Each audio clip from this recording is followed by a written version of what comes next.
Hare Krishna everyone and welcome back to Kanishka FC. আৰু আজি ভিডিঅ'টো মই বনাইছোঁ India VX. What is India VX? India VX হৈ গ'ল কি ইণ্ডিয়ান ভলিটিলিটি ইণ্ডেক্স, মানে যিবিলাক ইণ্ডেক্সত আমি ট্ৰেড কৰোঁ, অপশ্যন বায়াৰ আছে, অপশ্যন চেলাৰ আছে, তো এইবিলাক যিবিলাক আমি ট্ৰেড কৰোঁ, কম দামত কিনো বেছি দামত বিকি পইচা ইনকাম কৰোঁ, ঠিক আছে, ট্ৰেডিঙত। তো অপশ্যনত যিবিলাক বাই কৰে, তো আমাৰ কি আছে, নিফটি আছে, ঠিক আছে, নিফটি আছে, বেংক নিফটি আছে, এনেকুৱা আমি গুগলত চাব পাৰোঁ, ঠিক আছে, গুগলত আমি এনেকৈ চাব পাৰোঁ নিফটি কমা বেংক নিফটি এইবিলাক ইণ্ডেক্স হয়। চেনচেক্স আপোনালোকৰ নাম শুনিছে চাগে, চেনচেক্স টিভিত দি থাকে, চেনচেক্স এইবিলাক নাম হয়, এইবিলাক ইণ্ডেক্সৰ নাম হয়, মানে এটা নাম হয়, ফিন নিফটিৰ নাম হয়।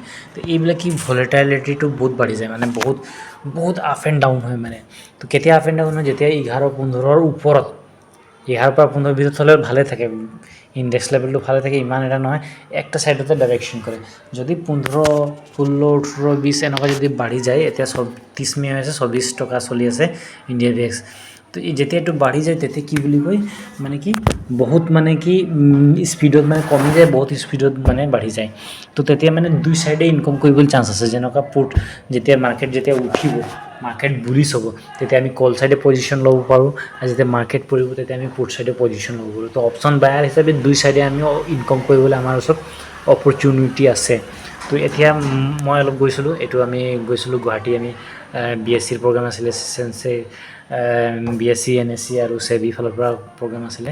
তো এইবিলাকত গৈছিলোঁ আমি প্ৰগ্ৰামত, এইবিলাকত চবেই সোমাব নোৱাৰে, যিবিলাক মানে ব্ৰকাৰ লগত কাম কৰে, যেনেকুৱা আমাৰ ব্ৰকাৰ হৈ গ'ল এক্সিছ ডাইৰেক্ট, আৰু ব্ৰকাৰ বহুত আছে, নাম নকওঁ মই এইবিলাক, আৰু মোৰ ফ্ৰেণ্ড হয়। তো এইটো হৈ গ'ল। তো যেনেকুৱা গাৰ্জেন থাকে, এতিয়া আমি চব্জি মণ্ডিত যাওঁ, চব্জি কিনিব যাওঁ, পাচলি কিনিব যাওঁ, তেতিয়া যিটো মানে ছাপ'জ যিটো মানে চব্জি আমি ল'ব যাওঁ, তাত যদি গাৰ্জেন নাথাকে তেনেকুৱা আমি কেনেকুৱা কিনিবতো নোৱাৰিমতো। তেনেকুৱা মানে কি শ্বেয়াৰ মাৰ্কেটৰ গাৰ্জেন, ফাৰ্ষ্ট গাৰ্জেন আমি চাবলৈ গ'লে হয় SEBI চাব পাৰে, securities and exchange board of India, ঠিক আছে, ভাৰতীয় প্ৰতিভূতি আৰু বিনিময় ব'ৰ্ড। তাৰপিছত BSC আৰু SEBI মিলি মানে এই প্ৰগ্ৰামটো পাতিছিলোঁ গুৱাহাটীত, আমি গৈছিলোঁ, ঠিক আছে। তো SEBI গাৰ্জেন নাথাকিলে মানে বস্তু কিনিব নালাগে। এতিয়া আমি যেনেকুৱা FX মানে ফৰেক্সত ট্ৰেডিং হয়, বহুত মানুহে কৰে, MLM নিচিনা ইণ্ডাষ্ট্ৰিবিলাকত ট্ৰেডিং কৰে, সেইবিলাকত পইচা থাকে, মানে কোনো ৰেগুলেটৰী নাই। কেতিয়াবা বহুত পইচা থাকিলে ওলাব নোৱাৰিব, কেতিয়াবা লছ হৈ গ'লে কাকো ক'ব নোৱাৰিব। ইয়াত লছ হ'লে কিবা হ'লে ইয়াত আপুনি SEBIক কমপ্লেইন কৰিব পাৰিব, securities and exchange board of ইণ্ডিয়াক মানে কি খবৰ ল'ব পাৰিব। এনে BSC আছে, ইয়াত বম্বে ষ্টক এক্সচেঞ্জ এইবিলাক আছে।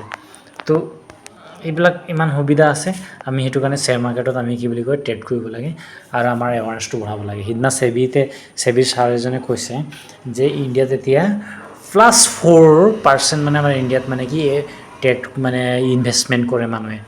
ট্ৰেড কৰা বেলেগ, ইনভেষ্টমেণ্ট কৰা বেলেগ, ছেভিং কৰা বেলেগ। ছেভিং কৰিলে আপোনাৰ ছেভিং পইচাটো ইমান এটা নাবাঢ়ে। যেতিয়া FD কৰিব বা আৰু আছে অপশ্যন, বেংকত অপশ্যন বেছি ৰিজাল্ট নিদিয়ে, কিমান দিয়ে 2 পৰা 4%, 6%, 8% দিয়ে। তো আমি শ্বেয়াৰ মাৰ্কেটত কি কাৰণে ট্ৰেডিং কৰিব লাগে, কাৰণ আমাৰ যিটো ইনফ্লেশ্যন ৰেট আছে, মানে যিটো বুলি কয় এইটো অসমীয়াত কি বুলি কয়, আমাৰ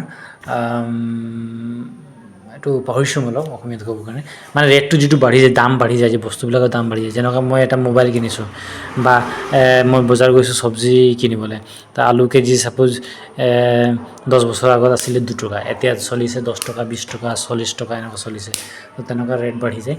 তো সেইবিলাকক মানে কি বুলি কয় ইনফ্লেশ্যন ৰেট বুলি কয়। তো এই ইনফ্লেশ্যন ৰেট বিট কৰিবৰ কাৰণে আমি কৰিব লাগে কি, আমি ষ্টক মাৰ্কেটত মানে কি ইকুইটিত মানে ইনভেষ্টমেণ্ট কৰিব লাগে, আৰু ইকুইটিত মানে বহুত মানে কি অপৰচুনিটি থাকে নিজৰ মানে কি ৱেলথটো বনাবৰ কাৰণে। মই ইয়াৰ ওপৰত ভাল এটা ভিডিঅ' এটা বনাম, এইটো জাষ্ট ইণ্ডিয়া VXৰ ওপৰত, এইটো কাৰণে ক'লোঁ যে ইণ্ডিয়া VXৰ টাইমতে মানে ইণ্ডিয়া VX যেতিয়া বাঢ়িছিলে, মানে 18ৰ ওপৰত বাঢ়িছিলে যেতিয়া আমাৰ 19 to 1904 কথা হয়।